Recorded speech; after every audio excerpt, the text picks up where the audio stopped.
kulanti habboon daawadayaal meel kastoo aad daafaha caalamka aad ka joogtaan idilahaantiinaba waxaad kusoo dhawaataan wararkii ugu dambeeyay ee Soomaalida channelkeena Libaaxyada Geeska qodobada aad ku daawan doontaan waxaa ka mid ah Turkiga oo hub casri ah ku wareejiyay Soomaaliya iyo ballanqaadyo cusub oo dowladda Turkiga ay u sameysay Soomaaliya Amison oo qiratay in dad shacab ah ay ku laayeen qaybo ka mid ah gobolka Shabeellada Hoose ciidanka dowladda federaalka ah ee Soomaaliya oo la wareegay deegaano ku dhow magaalada Dhuusamareeb ee xarunta dowlad goboleedka Galmudug intaas waxay ahaayeen qaar ka mid ah qodobada aad kaga bogan doontaan tabinteena tooska ah wararkii ugu dambeeyay Soomaalida channelkeena Libaaxyada Geeska haddii aad nagu cusubtiin waxaynu idinka codsanaynaa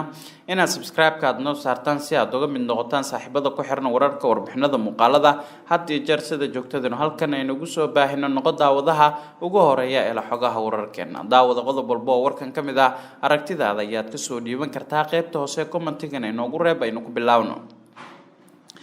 Turkiga ayaa hub casri ah waxa ay ku wareejiyeen Soomaaliya iyadoo lagu guda jiro dabaaldega 10 sano guuradii ka soo wareegatay dib u soo celinta xiriirka diblomaasiyadeed ee dawladaha Soomaaliya iyo Turkiga ayaa taliyaha ciidamada xoogga dalka Soomaaliya General Oduwa Yusuf Raage iyo saraakiil kale oo uu hogaaminayo waxa ay gaareen dalka Turkiga iyadoo taliyaha iyo saraakiisha kale ee ku weelinaysa socdaalkiisa Turkiga ay ka qayb galeen bandhig lagu soo bandhigayay hubka iyo saanadaha kale ee dagaalka ah ay soo saarto dawladda Turkiga bandhigan kadib ayaa waxa uu la kulmay dhigiisa dalka Turkiga General Yasir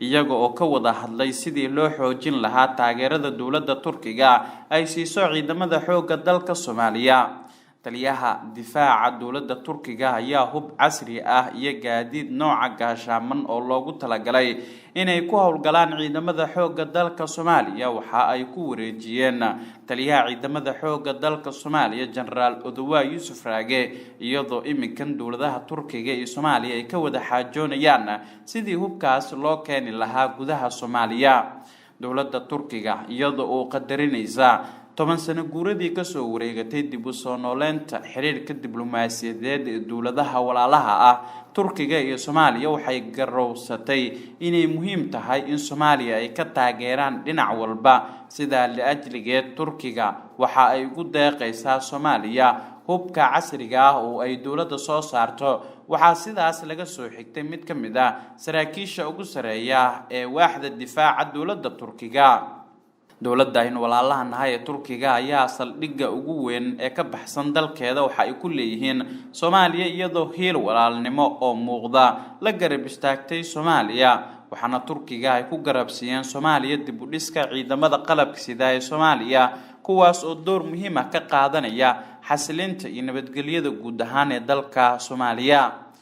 dawladda Turkiga waxa tababar dalkeeda ay ku siisay ciidamo fara badan oo qayb ka ah kuwooda udub dhaxaadka u ah xasilinta ammaanka dalka iyo u diyaar garowga sidii Amison ay kala wareegi lahaayeen amniga guud ee dalka Turkiga waxa ka go'an in Soomaaliya ay ka caawiso dib u dhiska ciidamadeeda waxay qayb muhiim ah ka qaadan doontaa ilaa ay si buuxda ciidamada qalabka sida Soomaaliya ay ka gaaraan isku filnaansho buuxda oo ay ka maarmi karaan sida dawladaha ay ka socdaan ciidamada nabad ilaalinta u jooga Soomaaliya waxa sidaasi ugu waramay mid ka mid ah warbaahinta maxalliga ah ee dalka Turkiga ka jira sarkaal sare oo ka mid ah waaxda difaaca oo diiday magaciisa in loo adeegsado warbaahinta sabab la xiriira dhinaca ammaanka waa door muuqda oo aan marnaba la qarin karin oo walaalnimo oo ay Turkiga ka qaadanayaan dib u dhiska ciidamada qalabka sida ee Soomaaliya Amison ayaa qiratay in dad shacab ah ay ku laayeen qaybo ka mid ah gobolka Shabeellada Hoose war-saxaafadeed ka soo baxay taliska guud ee ciidamada Amison ayaa waxa mar kale looga hadlay dhacdadii lagu laayay toddobaad ka hor 7 qof oo rayid ahaa oo dhawaan ka dhacay deegaanka Galweyn oo ka tirsan gobolka Shabeellada Hoose Amison ayaa marka hore waxa ay sameysay qirasho la xiriirta dhacdadaas waxaana qoraalkan ay ku shaaciyeen in dadka ay dileen ciidamadooda ay ahaayeen rayid isla markaana ay ku ogaadeen hordhac baaritaan la sameeyay oo la xiriira sida ay u dhaceen falka shacabka lagu xasuuqay sidoo kale amisom ayaa tilmaamtay in kadib dhacdadaasi ay kulamo la yeelatay cuqaal xubno ka tirsan bulshada iyo mas'uuliyiinta dowladda isla markaana ay ku cadeeyeen in aan marnaba la aqbali karin falal dambiyeedyada ay ciidamada u geystaan dadka rayidka ah war ka soo baxay amisom ayaa sidoo kale waxaa lagu sheegay in baaritaanka iyo dabagalka dhacdadaasi loo saaray guddi ka kooban 7 xubnood oo durbadiiba bilaabay baaritaankooda waxaana horkacaya sarkaal sare oo ka tirsan ciidamada amisom iyo 2 xubnood oo kale oo ka tirsan guddiga midowga Afrika ee fadhigiisu yahay magaalada Addis Ababa ee caasimadda dalka Ethiopia guddigaas ayaa sidoo kale waxaa xubin ka ah sarkaal sare oo ka tirsan dowladda Soomaaliya iyo 3 sarkaal oo sare oo ka kala tirsan militariga booliiska xarunta howlgalka midowga Afrika ee amisom sida lagu cadeeyay war-saxaafadeedka waxaa kale uu guddiga soo jeedin doonaa marka uu soo dhameeyo baaritaankooda in magdhow la siiyo ehelka dadka la laayay haddii askartaasi dambiga lagu helo amisom waxa ay u qaadaysaa hab sharciga eedeymaha halista ah si waafaqsan hab dhaqanka ugu wanaagsan ee caalamiga waxaana ka go'an in sida ugu dhaqsiyaha badan u sameeyso baaritaan dhab ah la xisaabtamo cid kasta oo mas'uul ah una hoggaansanto dhammaan wixii ka soo baxa tallaabooyinka baaritaanka ayaa lagu yiri qoraalka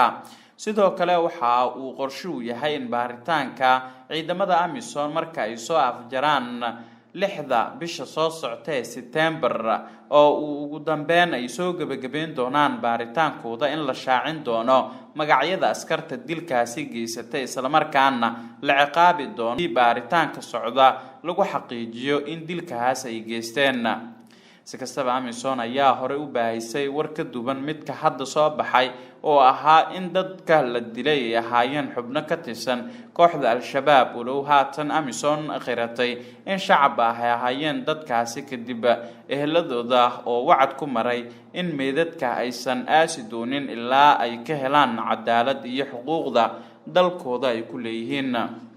ciidamada dowladda federaalka Soomaaliya waxa ay la wareegeen deegaan ku dhow magaalada Dhuusamareeb ee xarunta dowlad goboleedka Galmudug ciidamada dowladda federaalka Soomaaliya gaar ahaan guutada 15aad ee ku sugan gobolka Galgaduud oo ay weheliyaan kuwa Jabuuti oo ka tirsan howlgalka amisom ayaa howlgal ay ku qaadeen deegaanka Sinadhaqo ee koonfurta ka xiga magaalada Dhuusamareeb halkaas oo ay ku sugnaayeen xubno ka tirsan al-shabaab howlgalkan ayaa waxa uu ka dambeeyay kadib markii xalay al-shabaab ay weerar hoobiyaal ah ku qaadeen garoonka diyaaradaha magaalada Dhuusamareeb oo ah caasimadda dowlad goboleedka Galmudug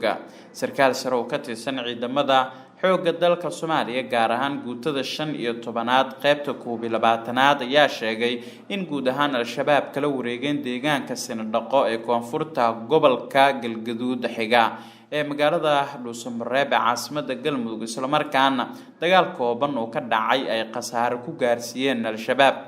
sidoo kale saraakiishu waxa ay sheegeen in dagaalka Sinadhaqo ay al-shabaab ka soo abaabuli jireen weerarada qorsheysan isla markaana la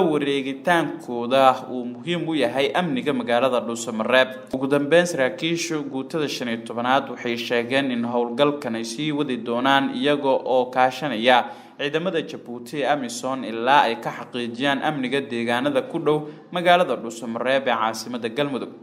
guudaan saaxiibayaal daawadayaal wararkii ugu dambeeyay Soomaalida channel-kana Libaaxyada Geeska waa inaga inta